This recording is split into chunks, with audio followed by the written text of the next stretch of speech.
¿Estás ayunando bien? ¿Descansas en el día correcto?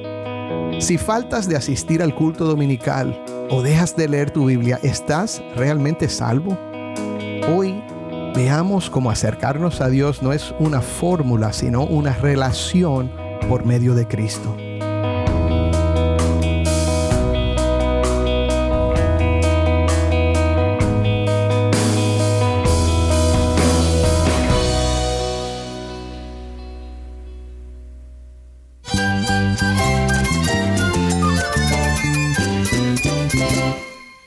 Cristo es todo para mí. Mi Salvador, mi amigo, mi guía. Cristo es mi verdad. Es nuestra guía, nuestro faro. Cristo es el Señor y Salvador. Nuestro protector, nuestro amparo, nuestra fortaleza. Es Jesús, el único que te lleva a Dios, el único camino, la verdad y la vida. No hay más ningún camino, es Jesús.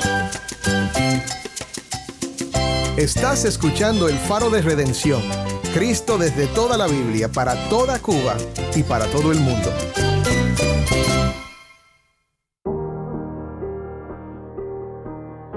Hola, soy el pastor Dani Rojas, el director y locutor del Faro de Redención. Gracias por acompañarme hoy.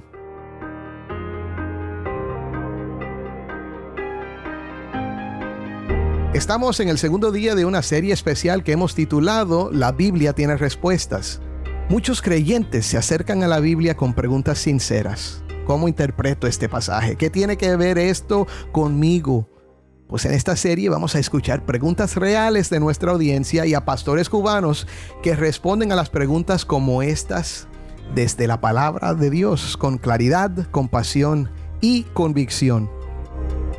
En nuestra vida cristiana buscamos acercarnos a Dios a través de disciplinas como el ayuno, la obediencia, el descanso y el discernimiento. Pero, ¿qué dice realmente la Biblia sobre estas cosas?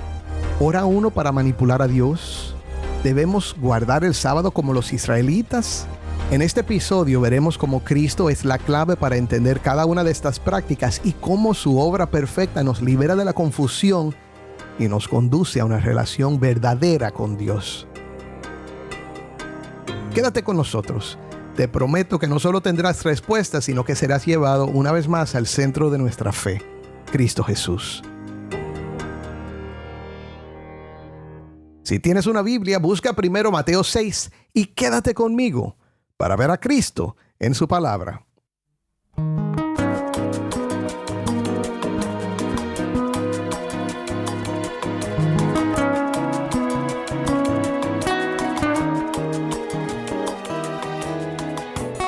Regularmente en El Faro tenemos un segmento de preguntas y respuestas donde respondemos a preguntas de nuestra audiencia y hoy estamos en una serie especial donde por toda la serie vamos a estar contestando tus preguntas y viendo que la Biblia tiene respuestas. Jennifer Ledford nos acompaña para presentar tus preguntas a nuestros amigos pastores en Cuba. Así que sin más demora, vamos con Jennifer Ledford en La Habana. Esta pregunta la hizo nuestra hermana Letzi. Dice, tengo una duda. ¿En qué consiste el ayuno en sí? ¿Es orar sin haber comido nada? ¿Cuál es la diferencia entre orar en ayuno y orar normal? ¿Cuál es la diferencia entre orar en ayuno y orar normal? Bueno, es que siempre la palabra dice ayuno, abstención de alimentos. Sabemos que hay diferentes tipos de ayuno. Hay unos que son totales, hay unos que son parciales. La idea obviamente de ayuno consiste en la abstención de consumir alimento, en ocasiones, a veces completo es total, alimento, agua, con el propósito de tener o buscar más profundamente al Señor. Algo que sí quisiera dejar claro es que a veces los cristianos creen que porque ayunen, su oración va a ser más poderosa. O va a lograr o más escuchada. Y no creemos que esa sea la idea, así que es importante entender que aunque esto es una disciplina espiritual, no garantiza de que vas a lograr que Dios obre de una manera mejor hacia ti. Es más bien, yo creo, para nuestro bien el poder decir quiero buscar más de Dios, abstenerme a ciertos alimentos y demás por un tiempo para buscar más la presencia de Dios, pero eso no quiere decir que Dios va a ser más favorable a ti. Sí. Y nada. Y eso es bueno tenerlo en cuenta porque a veces podemos convertir las disciplinas espirituales como una especie de medio para alcanzar a Dios y que se vuelve legalismo. O como un fin. O como un fin en sí mismo, porque nosotros no vamos a estar más cerca de Dios de lo que ya Cristo alcanzó por nosotros en la cruz. O sea, cuando hacemos una disciplina, no es porque vamos a acercarnos más a Dios de lo que ya la cruz nos acercó, ni nos va a alejar de Dios, para llamarlo de alguna manera en ese sentido. Lo hacemos porque es la expresión de un corazón que ha tenido un encuentro con Dios, que disfruta de Dios y que Dios mismo ha empujado por su gracia a hacerlo y le ha dado ese amor por su palabra, ese amor por búsqueda de su rostro, y es algo espiritual, es algo que Dios hace por su espíritu en el corazón del creyente.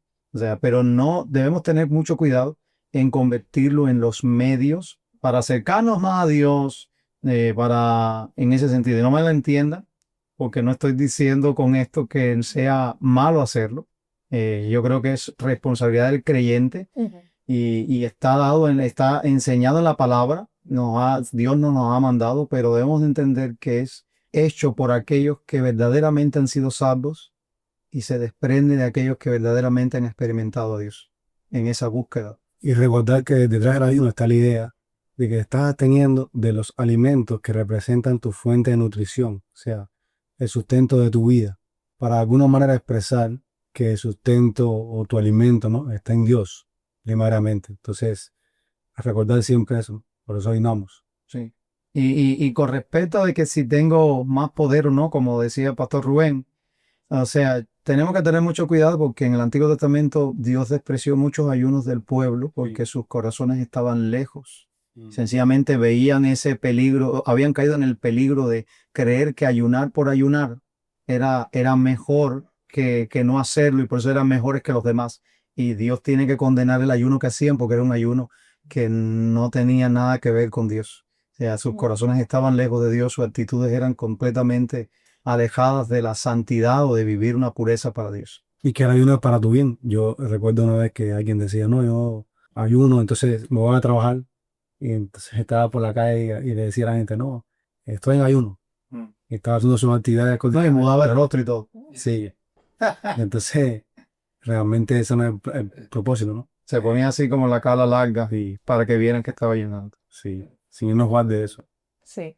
Con respecto a eso, ¿cómo podemos nosotros los cristianos, particularmente que teníamos una visión muy práctica, muy, vamos a decir, quizás legalista acerca del ayuno, cómo podemos nosotros hoy cambiar nuestro entendimiento desde la palabra con respecto al ayuno?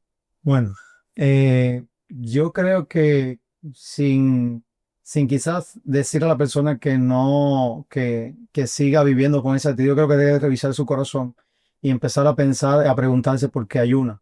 O sea, ¿cuál es el propósito para hacer esto? ¿Por qué lo estoy haciendo? ¿Qué es lo que estoy tratando de lograr? Y buscar bien profundo en su corazón cuál es su motivación. Porque muchas veces queremos netamente obtener algo de Dios, específicamente, o una bendición, o que responda a algo, y muchas veces no queremos más de Dios. Y yo creo que el ayuno tiene que ir encaminado a tener más de Dios, no más de lo que ofrece Él necesariamente, sino más de su persona. Y yo creo que eso es algo que va a regular completamente y va a ser drástico con respecto a cómo vas a empezar a ver el ayuno. Y tenemos buenos ejemplos en la Biblia de cuando el pueblo de Dios ayunó, lo hacía para manifestar su entera dependencia de Dios en un asunto particular, para que Dios interviniera soberanamente y cuidara de ellos o interviniera a favor de ellos.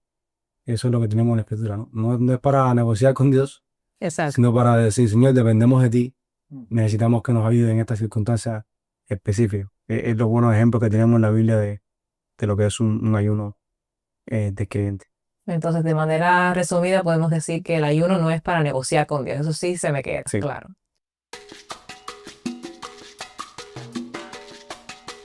Nuestra próxima pregunta la envió nuestra hermana Lidia.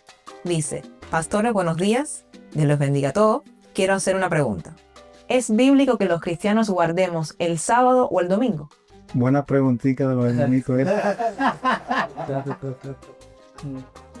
Si entendí bien, la pregunta es si es un día o el otro. Primero hay que definir a qué se refiere con guardar. Y eso es lo primero. Porque ya la pregunta asume de que lo que ocurría el sábado, como mandamiento del Antiguo Testamento, lo mismo ocurre el domingo. Yo creo que ahí es donde primero tenemos que hacer la definición y entender que lo que hace la iglesia el domingo no es necesariamente el mandamiento del sábado que estaba en el Antiguo Testamento. Y ese es quizás el primer error que hay que, bueno, desde mi perspectiva, no sé si, imagino que otras personas opinen de manera diferente, pero el sábado del Antiguo Testamento no es lo mismo que el domingo en el Nuevo Testamento, ¿ok? Y eso es importante definir. ¿Por qué? Porque nosotros cristianos creemos que el sábado pues apuntaba o era de alguna manera una práctica para apuntar o anticipar una realidad o un reposo, un descanso mayor, que posteriormente cuando Jesús viene dice, venid a mí, todo lo que estáis trabajado y cargado y yo los haré descansar. En la época del Nuevo Testamento, por decirlo de alguna manera y tratar de simplificar todo esto un poquito más, el reposo se cumple en Cristo. Cristo es el reposo de su pueblo. Todo aquello que apuntaba al reposo en el Antiguo Testamento como un día especial y separado, apartado, eso se cumple en Cristo. Del pueblo de Dios ya ha recibido ese reposo en el aquí y en el ahora, aunque todavía esperamos un reposo mayor donde nosotros vamos a experimentar ese descanso completo. Entonces, hay un error en pensar que el sábado pasó para el domingo. Muchos creyentes quieren vivir el domingo como el sábado. Ese día no se trabaja, ese día no se hace esto, no se hace lo otro. Por supuesto que es un día especial donde el pueblo se reúne, donde la iglesia en el Nuevo Testamento escogió ese día para recordar la resurrección de nuestro Señor Jesucristo, pero no es igual que ese sábado del Antiguo Testamento. Lo que sí tenemos que afirmar que los cristianos bíblicamente se reúnen el domingo, se congregan el domingo, es el día que tenemos testimonio en la Escritura en que el pueblo de Dios se congrega. Y el apóstol en la carta a los Hebreos, exhortando sobre eso, dice que ha entrado a su reposo, él mismo ha reposado de sus obras, como Dios reposó de la suya, hablando del reposo que tenemos en Cristo. Y en una exhortación dice, por tanto, esforcémonos por entrar en ese reposo, o sea, en el reposo que está en Cristo. No sea que quien caiga siguiendo el mismo ejemplo de desobediencia. Entonces, si hay una preocupación que tiene que estar en la mente de un creyente respecto al reposo, que estemos en el reposo de Cristo. Independientemente que después nosotros quedamos a guardar un día o no. Hay creyentes que a veces dicen, bueno, yo quiero el domingo pues, dedicar completo al Señor y no hacer nada más y descansar. Y eso está bien, no hay ningún problema con eso.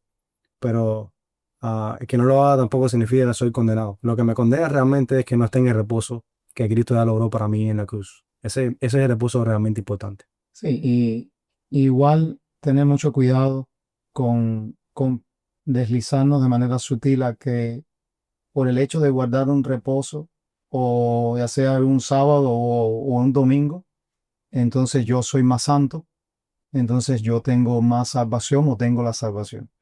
Porque ese es el peligro de querer a veces mezclar esta idea de reposo, como muchos judaizantes y como muchos incluso judíos mesiánicos en la actualidad tratan de decir.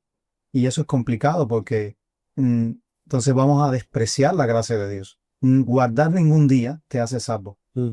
O sea, y eso es muy importante que lo entiendan. O sea, usted puede hacerlo, pero tienes que entender que eso no te hace un mejor cristiano, ni te acerca más a Dios necesariamente, porque el reposo, como han dicho los pastores, nuestro reposo es Cristo y nada más que Cristo. O sea, a mí me gusta mucho que Génesis, cuando describe la idea de los días, nunca dice que el reposo se termina. Nunca dice la mañana y la tarde del séptimo día. Siempre dice la mañana y la tarde del primero hasta el sexto día, pero nunca dice que el reposo terminó, porque se cree, teológicamente hablando, que se hablaba de un estado de comunión con Dios que se perdió por causa del pecado, cuyo estado es recuperado en la persona de Jesús. Amén. Nuestro reposo es Jesús. Hermanos, podemos equivocarnos pensando que guardar un día nos hace más justos, pero la verdadera justicia viene de confiar en aquel que cumplió toda la ley y nos dio descanso eterno, Cristo Jesús. Ahora seguimos con una pregunta sobre el tema de la evangelización.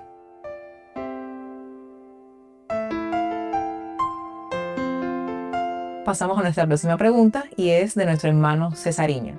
Me dice que en lo referente a no echarle perlas a los cerdos, según ese pasaje, cuando una persona rechaza el evangelio o simplemente no quiere escuchar la palabra o busca contender, ¿qué consejos prácticos podemos seguir para evangelizar? Se refiere a la persona que rechaza el evangelio y demás. Bueno, quizás yo creo que una de las cosas que tenemos que entender es que a nosotros nos toca plantar la semilla, pero no convencer a las personas. Algo que quizás quisiera darle aliento, porque muchas veces, no sé si es la situación de nuestro hermano que hace la pregunta, pero muchas veces nosotros nos sentimos responsables de que las personas crean. Nosotros somos responsables de predicar el evangelio, de proclamar las buenas nuevas, pero no tenemos el poder ni la habilidad para que nadie pueda creer. Y debería darnos aliento saber que eso es una obra de Dios. Dios es el que hace la obra. Entonces, si nosotros somos rechazados, si el evangelio no es escuchado, nosotros no tenemos que buscar nuevas estrategias, no tenemos que inventarnos un nuevo mensaje ni decirlo de una manera diferente. Sencillamente que tenemos que confiar y depender entera y completamente en que Dios es el único que puede hacer la obra, como la hizo también en nuestra vida. En un momento de nuestra vida Dios obró en nuestros corazones, nos trajo la convicción, nosotros creímos y hoy somos creyentes. Bueno, esa misma confianza tenemos que tener con otros también cuando le predicamos el evangelio. Yo pienso que también entonces todo sale de la comprensión que tenemos que tener acerca de qué es el evangelismo y cómo funciona, para después ver si vale la pena seguir predicando o no. Yo creo también que muchas veces, o sea, nosotros tenemos que descansar en el poder del evangelio, como a la par de lo que está diciendo el pastor Rubén, o sea, descansar en eso. Sin embargo, yo creo que también hay momentos en que tú sabes cuándo es el momento de hablar y cuándo es el momento de callar. Cuándo es el momento en que las personas están esperando para mofarse de ti y quizás eso no es un buen momento para hablar del evangelio, porque saben que te han hecho una encerrona para burlarse. Yo recuerdo en una ocasión donde en un grupo de personas estaban tratando de hacerme preguntas y yo caí en la trampa porque ellos estaban tratando de preguntarme más, pero la idea era para burlarse más. No era la idea para poder escuchar. Y quizás, en un sentido, quizás tú dices, bueno, ahí también el evangelio tiene poder. Y es verdad, yo no estoy diciendo que no. Pero quizás desde la sabiduría que Dios nos da, hay momento para hablar y un momento para callar. Eso no era un momento para empezar, porque estaban tomando cada cosita para burlarse y buscar una especie de consenso de burla. Yo creo que ese era un momento de dejarlos allí, haberle dicho algo nada más y salir. Y quizás en ese sentido, uno tiene que tener mucho cuidado cuando respecto a las personas están burlándose o estás en un escenario muy promiscuo o estás en un escenario donde hay demasiada hostilidad. O sea, y ese quizás no es el momento particular para tú quedarte y decirlo. Porque no es porque tú no creas que Dios no pueda orar en el corazón de nadie, sino sencillamente porque estás viendo que el ambiente que se está dando es un ambiente de burla, de hostilidad en muchos sentidos. Y que no están abriendo sus ojos para... Y eso depende de cada caso. Ese es mi criterio muy particular, quizás cuando está refiriéndose a que no echen esas cosas, no le estén dando ese mensaje tan valioso de alguna manera, porque lo están despreciando y ya te lo han dejado ver una y otra vez en ese momento. Yo no creo que... La gente a veces malentiende y piensa que o lo unen esto con el pasaje de Jesús con respecto a la familia, y piensa que es que nunca más le predica el evangelio a esa persona que una vez te rechazó. Y yo no creo que eso sea el punto. El punto es que quizás que está en un momento que se está rechazando. ¿Para qué vas a volver a decirle si te lo estaba a rechazar? Es mejor parar y orar. ¿Y orar? O como dice el Señor, acostarte a dormir y seguir el sembrador se la sembrar y así, acostó a dormir. Ya lo hiciste, ya. Déjalo. No trates de convertirlo porque hay una tendencia moderna de querer convertir a la persona aunque digan que no quieren convertirlo. Y sabemos que nadie quiere convertir a nadie, pero queremos que lleguen a una decisión y los forzamos a que lleguen a una decisión. Y está lejos de ser persuasión del evangelio. Viene a ser persuasión del hombre. Y tenemos que tener mucho cuidado con eso. Porque sí, tenemos que dejar que Dios obre. No somos Dios. Tenemos que el Espíritu Santo convenza de pecado, de justicia y de juicio. Tenemos que dejarlo. Amén.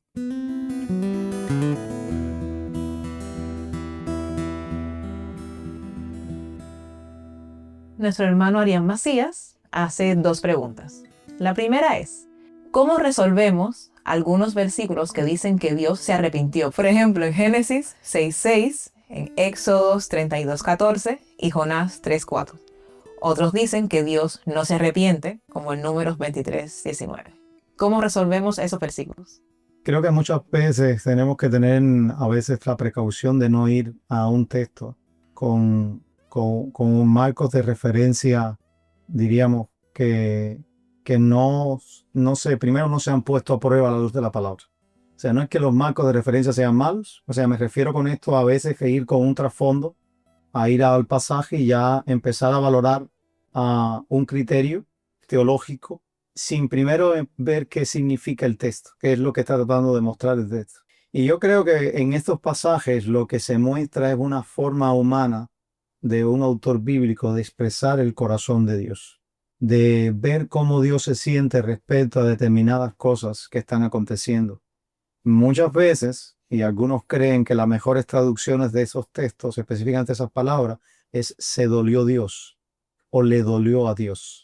O hablándote de cómo Dios se siente o cómo Dios responde para que el que lea entienda cuál es la actitud de Dios, cuál es el corazón de Dios. Por supuesto, esto levanta una objeción. No sé, ¿acaso Dios tiene sentimiento?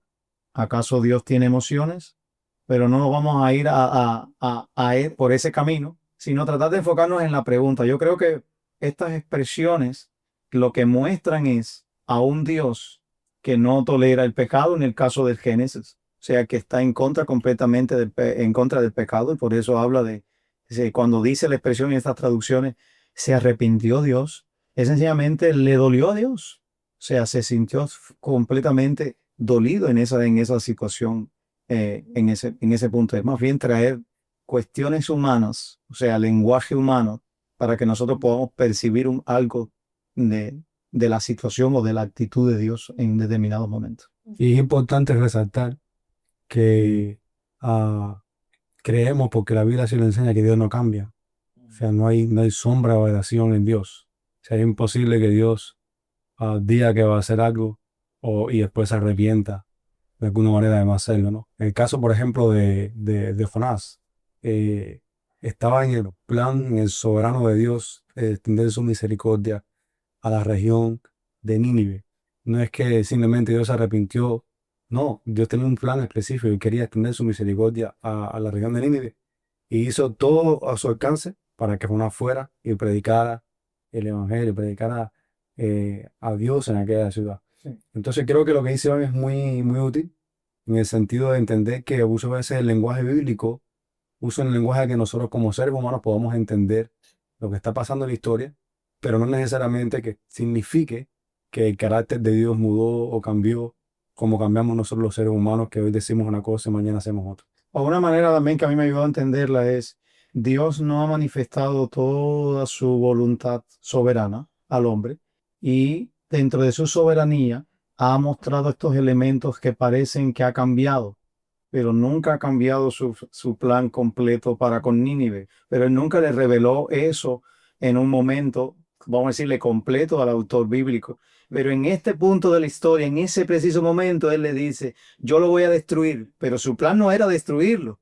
O sea, pero en ese preciso momento es que le habla y le dice. Entonces uno interpreta ya allí que en ese preciso momento Dios cambió, ¿no? Es que Dios tenía un plan soberano. Está lidiando con un profeta para dar a entender a una nación cómo él obra, cómo él actúa, cómo es, si se arrepienten, yo los perdono. Pero nosotros no sabemos todo. Es como cuando predicamos el evangelio. O sea, vamos a predicar y nosotros no sabemos quién no se va a convertir o quién se va a convertir, pero predicamos. Y en este momento hoy, quizás Jennifer dice que no y manifiestan pero eso significa que entonces Dios no la tiene en su plan redentor de querer salvarla, ¿no?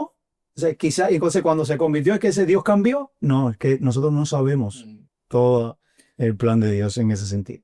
Y lo otro es aclarar también que Dios, muchos de estos pasajes que nosotros vemos cuando Dios había expresado hacer algo y después no lo hace o cambia.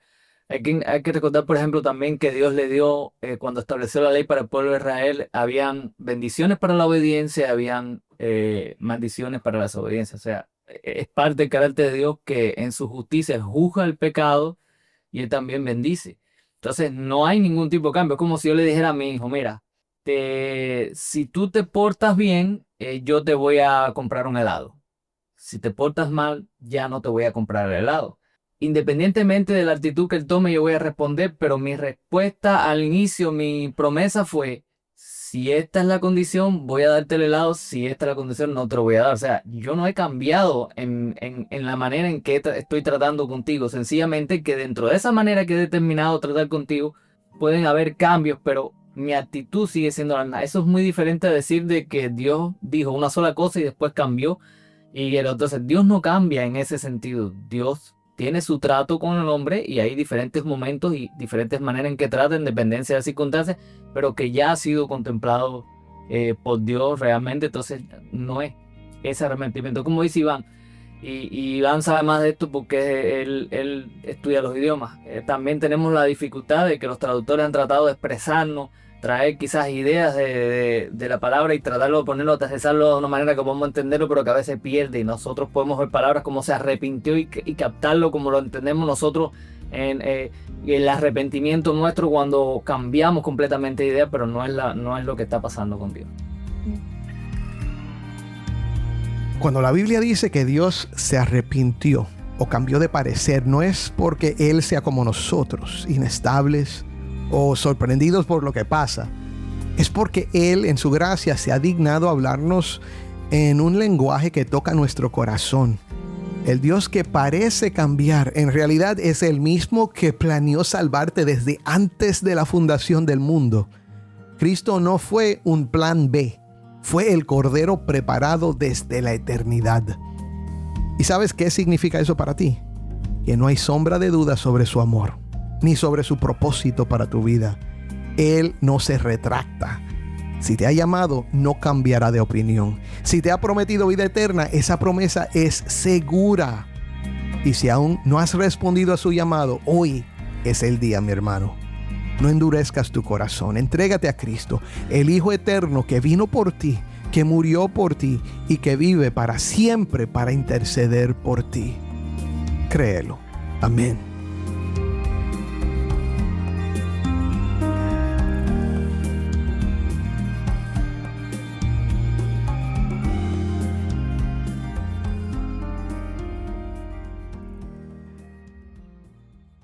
Padre, gracias porque tú respondes a nuestras preguntas. Señor, te damos gracias porque tú has revelado tu corazón por medio de profetas, por medio de apóstoles. Y estas palabras han quedado escritas para nosotros en la Biblia. Señor, nos consuela saber que desde antes de la fundación de la tierra, tú pensaste en nosotros y enviaste a tu Hijo a morir por nuestros pecados, a resucitar para nuestra justificación. Y Padre, por medio de la obra del Espíritu Santo estás añadiendo cada día los que han de ser salvos. Te pido por los que están escuchando hoy que van a ser salvos, que hoy sea el día de salvación para ellos, que hoy pongan su confianza en Cristo que murió y resucitó para el perdón de sus pecados y para la esperanza de vida eterna contigo. En el nombre de Cristo te lo pido. Amén.